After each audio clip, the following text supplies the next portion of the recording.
आज हम MSc third semester का math functional analysis third semester का मैथ फंक्शनल एनालिसिस शुरू करने जा रहे हैं।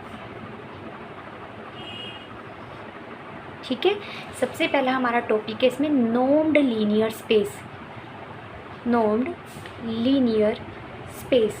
ठीक है, नॉर्म्ड लीनियर स्पेस को समझने से पहले हम लीनियर स्पेस समझेंगे। लीनियर स्पेस मतलब वेक्टर स्पेस। ठीक है, लीनियर स्पेस कहें या वेक्टर स्पेस कहें एक ही बात है। वेक्टर स्पेस हमने ग्रेजुएशन में पढ़ा है कि कोई भी वी नॉन एम्प्टी सेट है। ग्रेजुएशन की बुक से करवा रही हूँ मैं इसे। Let F be a field, F कोई भी फील्ड है। A vector space over F is a non empty set V together with two operation. इस वी सेट पर हम दो ऑपरेशन डिफाइन कर रहे हैं। First is called addition and second is scalar multiplication. दूसरे को आप स्केलर मल्टीप्लिकेशन ही कहेंगे। सच डैट अब वेक्टर एडिशन का मतलब क्या है कि जब जब u और v दो वेक्टर v से लें तो उनका सम भी v में ही मौजूद हो। u प्लस v भी किस में जाए, v में। ये वेक्टर एडिशन है। और स्केलर मल्टीप्लिकेशन का मतलब है कि एक एलिमेंट हमने फील्ड से उठाया a और दूसरा एलिमेंट हमने v से उठाया। इन दोनों की स्केलर ये इस तरीके की प्रोडक्ट मल्टीप्लिकेशन। एक फील्ड से उठाया है, फील्ड के एलिमेंट को स्केलर्स बोलते हैं, तो इसलिए इसे स्केलर मल्टीप्लिकेशन कह रहे हैं। स्केलर मल्टीप्लिकेशन भी किस में जाए, v में। इन दोनों अगर ये दोनों ऑपरेशन एग्जिस्ट करते हैं किसी नॉन एम्प्टी सेट पर, ठीक है, सेट भी कैसा होना चाहिए, नॉन एम्प्टी, तो and it satisfies the following condition. और इन दो ऑपरेशन के साथ अगर ये वाली प्रॉपर्टी सेटिस्फाई करेगा तो इस सेट को हम वेक्टर स्पेस कहेंगे। ये क्या क्या प्रॉपर्टीज़ हैं। फर्स्ट इज़ क्लोज़र तो इसी में आ गई। जब हम ग्रुप पढ़ते हैं तो फर्स्ट प्रॉपर्टी हम क्लोज़र की करते हैं कि जब जब उस सेट के दो एलिमेंट उठाएं उनका बीच में जो बाइनरी ऑपरेशन हम लगाते हैं उसके बाद भी जो एलिमेंट बने, जो आउटपुट बने, वो उसी सेट में जाए। That is closure property. Secondly हुई है एसोसिएटिविटी। ठीक है, क्लोज़र तो इसने यहाँ लिख दी, आप यहाँ भी लिख सकते हैं इसे। सेकेंड प्रॉपर्टी हमारी क्या है, एसोसिएटिविटी, यानी u plus we plus W is equal to you plus we plus W. आप इसमें साइकिल चेंज नहीं करेंगे, u v w ही रहेगा। सिर्फ ब्रैकेट्स पर काम है कि पहले v प्लस डब्ल्यू को ऐड किया गया, आफ्टर डेट इसको u में ऐड किया गया, और यहाँ पर u प्लस वी को पहले ऐड किया गया। जो रिज़ल्ट आया u प्लस वी को ऐड करने से उसको w में ऐड कर दिया, तो ये दोनों क्वांटिटी इक्वल आई। थर्ड है कम्यूटेटिविटी u प्लस वी कीजिए या v प्लस यू कीजिए, दोनों आउटपुट सेम देंगे। थर्ड है there exist an element 0 belongs to v में एक एलिमेंट मिले सच डेट उसे v के किसी भी अनदर एलिमेंट में ऐड किया जाए तो रिजल्ट वो अनदर एलिमेंट ही आ जाए खुद से। That is existence of identity element. Fourth है for every each u belongs to v के हर एलिमेंट के लिए एक यूनिक एलिमेंट माइनस u या v कह सकते हैं मिले small v such that u plus v is equal to 0, या फिर कहीं u के लिए माइनस u एग्जिस्ट करे। That is the existence of additive inverse. ये सारी property with respect to addition है। जो v हमारा फील्ड है, जो v हमारा वेक्टर स्पेस जिसको हम प्रूव करने जा रहे हैं, उस पर दो ऑपरेशन डिफाइन है, एक एडिशन और एक स्केलर मल्टीप्लिकेशन। ठीक है, एडिशन के रिस्पेक्ट में वो एबिलियन ग्रुप बनना चाहिए। जो प्रॉपर्टीज़ मैंने आपको बताई 5 या 4 कह सकते हैं क्योंकि क्लोजरनेस उसने ऊपर दे दी है। ठीक है, तो ये क्या बनना चाहिए, abelian group with respect to addition. अब स्केलर मल्टीप्लिकेशन की प्रॉपर्टीज़ देखते हैं।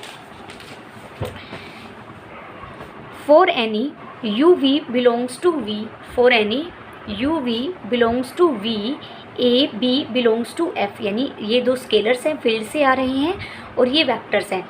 इसके एलिमेंट को वेक्टर्स कहेंगे और इसके एलिमेंट को स्केलर्स कहेंगे। Such that a u plus v, हमने दो एलिमेंट्स को, दो वेक्टर्स को ऐड किया और फिर ए से मल्टीप्लाई करें या दोनों को अलग अलग ए से मल्टीप्लाई करके ऐड करें, ये दोनों रिजल्ट सेम देंगे। That is scalar multiplication is distributed over addition. ठीक है, यानी a u plus a b के इक्वल हो जाएगा ये। नेक्स्ट है ए प्लस बी, यहाँ हमने दो फील्ड के एलिमेंट लिए हैं, a plus b u is equal to a u plus b u. Third property है a b u is equal to a b u. Fourth property है 1u is equal to u for all u belongs to v। ये fourth property को हम neglect नहीं कर सकते, बहुत important property है। हमें पढ़कर ऐसा लगता है कि जनरल ये प्रॉपर्टी तो हर वेक्टर स्पेस में होल्ड कर जाएगी, लेकिन ऐसा नहीं है। किसी भी सेट को जब हमें दिखाना हो कि ये सेट वेक्टर स्पेस नहीं बन रहा, वहाँ ये प्रॉपर्टी बहुत इंपॉर्टेंट रोल प्ले करती है कई बार। ठीक है, तो हमारे पास टोटल कितनी प्रॉपर्टीज़ हो गई? 9 प्रॉपर्टीज़। सबसे पहले वेक्टर एडिशन, वेक्टर जो वी सेट है वो with respect to addition abelian group बनना चाहिए। 5 प्रॉपर्टी वो हो गई। और 4 प्रॉपर्टीज़ ये हो गई, scalar multiplication is distributive over addition in V. यहाँ पर है scalar multiplication is distributive over addition in F. F पर भी डिस्ट्रीब्यूट हो जाए स्केलर मल्टीप्लिकेशन, और वी के एलिमेंट्स पर भी डिस्ट्रीब्यूट हो जाए। नेक्स्ट है a b u is equal to a b u, 1 into u is equal to u for all u belongs to V, where I is the multiplicative identity of field. ठीक है, clear. यानी हमारे पास कोई भी set कैसा होना चाहिए? Vector space होना चाहिए। वेक्टर स्पेस की हमने डेफिनेशन भी की कि कोई भी सेट वेक्टर स्पेस कब बनेगा। अब कुछ एग्जाम्पल्स हैं, एग्जाम्पल्स ऑफ वेक्टर स्पेसेस हैं। x इज इक्वल टू ये 0 है, लिखने की नोटेशन जस्ट थीटा डाली हुई है 0। बी आ सिंगल टर्न सेट। ठीक है, 0 में 0 ऐड करेंगे अगेन 0 आ जाएगा, क्योंकि इसमें एक ही सेट एक ही एलिमेंट है। और अल्फ़ा में 0 मल्टीप्लाई करेंगे तो अगेन 0 आ जाएगा। देन इस सेट को मैंने x नाम दिया, तो x एक वेक्टर स्पेस बना। Is called the zero space over the field k। Confuse, यहाँ फील्ड को k लिया हुआ है। k का मतलब रियल भी हो सकता है, ये कॉम्प्लेक्स भी हो सकता है। k means real field, real numbers का फील्ड भी हो सकता है, कॉम्प्लेक्स नंबर का फील्ड भी हो सकता है। सेकंड हमारा है, अगर x को मैं r ले लूँ with ordinary addition. Ordinary addition का मतलब है जैसे हम रियल नंबर्स पर एडिशन करते हैं, 2 + 3 इज इक्वल टू 5। ठीक है, and multiplication taken as linear operation is a vector space. अगर फील्ड के r के एलिमेंट्स पर मैं ऑर्डनरी एडिशन और मल्टीप्लिकेशन की बात करूँ तो ये भी वेक्टर स्पेस बनता है। नेक्स्ट है x is equal to c, complex number का set with addition and multiplication of complex number taken as a linear operation. अगर एडिशन और मल्टीप्लिकेशन को हम ऑपरेशन माने तो c है वो भी हमारा लीनियर स्पेस बनता है ओवर k, जहाँ पर k क्या है? k r भी हो सकता है, c भी। यानी जो c का सेट है हमारा, जो हमारा c सेट है वो with respect to c over c भी वेक्टर स्पेस बनता है, और c ओवर r भी वेक्टर स्पेस बनता है। जो r है वो ओवर r ही, सिर्फ r ही वेक्टर स्पेस बनता है। अगर r ओवर c आपको दे दिया जाए तो ये कभी वेक्टर स्पेस नहीं बनेगा। समझ में आया? ठीक है, c है वो over the field of complex number भी वेक्टर स्पेस बनेगा। c over the field of real number भी हमारा क्या बनेगा? Vector space. और रियल नंबर का set over the field real पर ही वेक्टर स्पेस बनेगा। रियल नंबर का set complex number over the field, अगर मैं फील्ड को कॉम्प्लेक्स ले लूँ तो ये वेक्टर स्पेस नहीं बनेगा। ठीक है, ये कुछ वेक्टर स्पेस के एग्जांपल्स हैं, आप ग्रेजुएशंस की बुक से देख सकते हैं। ठीक है, उसके बाद हमारी इम्पॉर्टेंट डेफिनेशन आती है सब स्पेस की। A non empty subset y of a vector space x is said to be a subspace of x if alpha x plus beta y belongs to y for all xy belongs to y and scalars alpha beta belongs to f। ठीक है, हम किसी भी vector space के subset को subspace prove करना हो तो कोई भी y है, x हमारा यहाँ वेक्टर स्पेस है, x क्या है? वेक्टर स्पेस है, और y उसका कोई सबसेट है। y सबस्पेस कब बनेगा? सबसेट तो ये है, लेकिन सबस्पेस कब बनेगा? जब y इटसेल्फ वेक्टर स्पेस हो with respect to same operations. ठीक है ना, ओवर द सेम फील्ड और with respect to over the same field.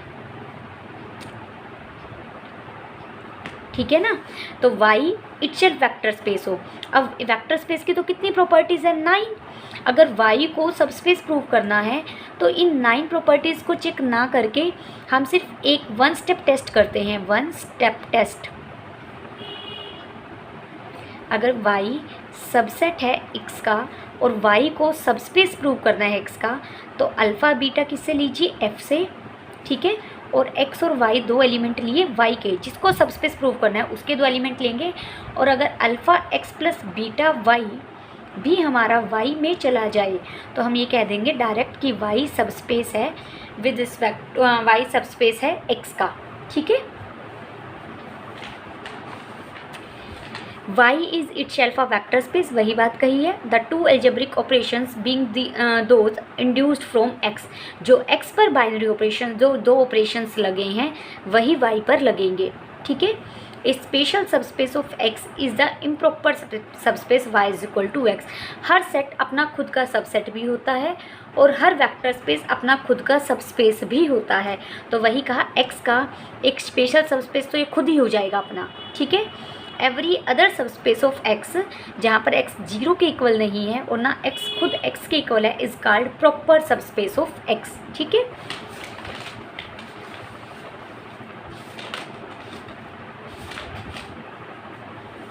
इसके बाद हमारी इम्पॉर्टेंट डेफिनेशन आती है, यहाँ से सिलेबस शुरू है। Definition, let x be a linear space over the field F के।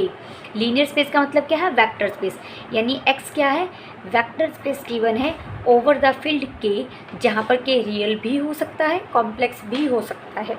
ठीक है, ए फंक्शन, हमने एक फंक्शन, एक नए तरीके का फंक्शन देखिए, आपने +1 में पढ़ा है, f is a function from x to y। मान लीजिए कोई फंक्शन है तो यहाँ डोमेन के किसी भी x1, x2, x3 एलिमेंट्स पर हम f अप्लाई करते हैं तो हम कैसे लिखते हैं, f ऑफ x1 ऐसे लिखते हैं ना, या फिर f ऑफ x2। ठीक है, अब मैं इसको f नाम ना देकर हम फंक्शन को एक स्पेशल नोटेशन दे रहे हैं, नो दिस, इसे नोम पढ़ते हैं, ये भी एक फंक्शन ही है।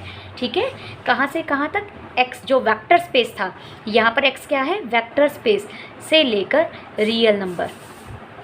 जो ये फंक्शन है इसका डोमेन एक वेक्टर स्पेस है और को डोमेन ऑलवेज एक रियल नंबर ही होगा। ठीक है, even non negative real numbers का सेट ही होगा। हम इसे कहेंगे to be the norm on x.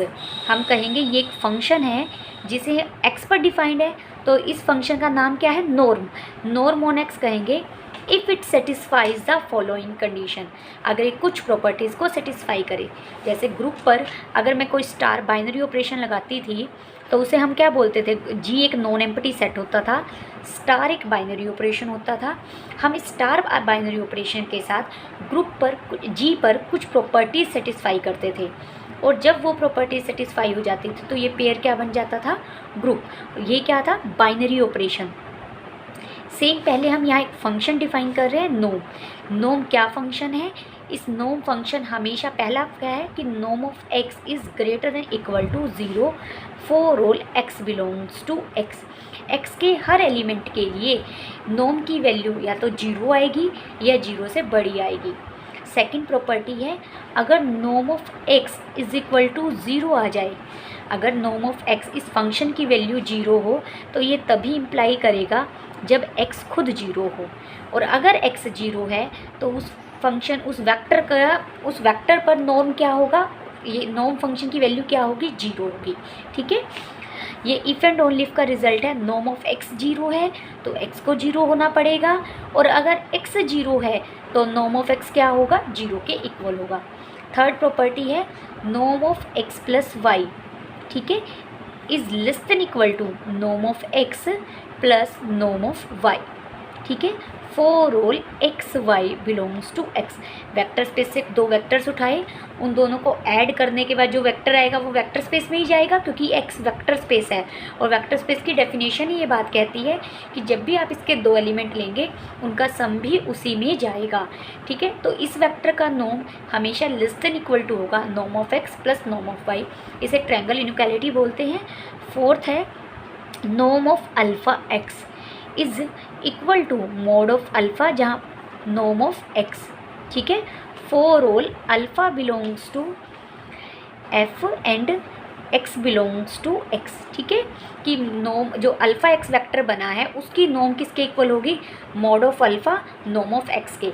Norm का मीनिंग क्या है, नॉर्म का मतलब होता है length of vector, length of vector. ठीक है, किसी भी वेक्टर की लेंथ को नॉर्म से डिनोट करते हैं, और लेंथ हमेशा कैसी होती है, नॉन नेगेटिव। किसी भी, ये डॉट है, इसकी मैं अगर लेंथ की बात करूँ तो क्या होगी, 0, नेगेटिव तो कभी भी नहीं हो सकती।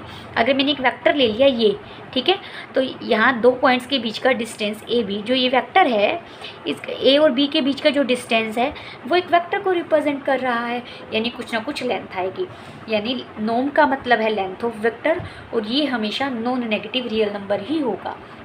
कोई भी फंक्शन जिसे हम नॉर्म बोल रहे हैं, अगर इन 4 प्रॉपर्टीज़ को सेटिस्फाई करता हो तो उसे हम कहेंगे नॉर्म ऑन एक्स। ठीक है, क्या कहेंगे, norm on X. Here x y belongs to X and alpha is any scalar a linear space with the norm defined on it.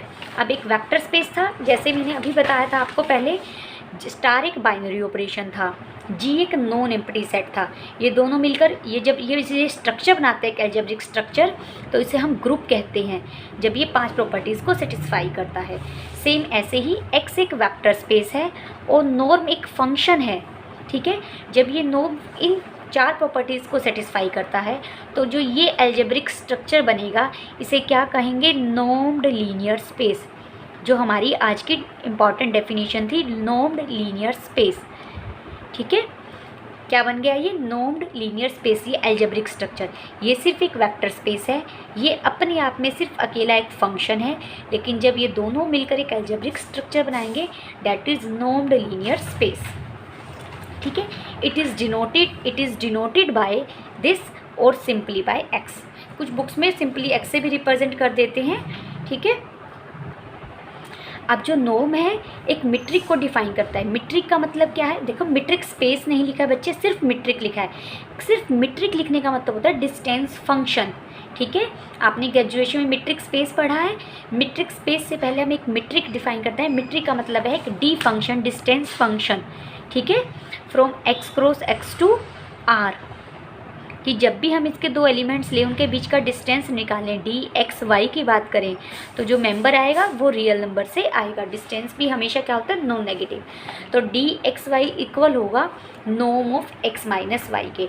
अब डिस्टेंस मीट्रिक फंक्शन, जो मीट्रिक है उसको नॉर्म की sense में डिफाइन कर दिया, एंड इज कॉल्ड, और इसे हम क्या कहेंगे, metric induced by the norm, क्योंकि ये मीट्रिक है जो इस नॉर्म पर डिपेंड कर रही है, तो मीट्रिक इंड्यूस्ड बाय नॉर्म कहेंगे।